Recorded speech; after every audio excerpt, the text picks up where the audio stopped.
లీలావతి చాలా సీరియస్గా లాన్లో నిలబడి దేని గురించి ఆలోచిస్తూ ఉంటే అప్పుడే ఆనంద్ అక్కడికి వస్తుంది.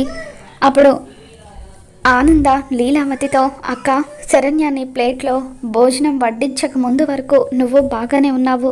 తను వడ్డించేసరికి నువ్వు దేని గురించో సంశయించి అప్పటి నుండి ఇలా డల్గా ఉంటున్నావు. ఎందుకక్క అలా ఉన్నావు?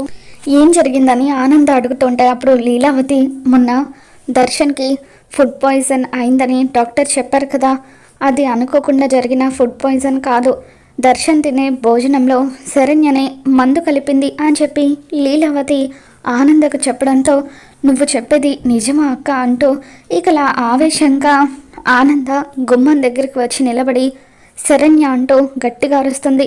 తర్వాత శరణ్య దగ్గరికి వచ్చి, దర్శన్ తినే భోజనంలో నువ్వు మందు కలిపావా అని చెప్పి నిలదీస్తూ ఉంటుంది. ఇక దాంతో శరణ్య ఏడుస్తూ, అవునత్తయ్య గారు, మందు కలిపింది నేనే అని చెప్పి నిజాన్ని ఒప్పుకోవడంతో ఇక ఆనంద శరణ్య చెంప పగలగొట్టబోతూ ఉంటుంది.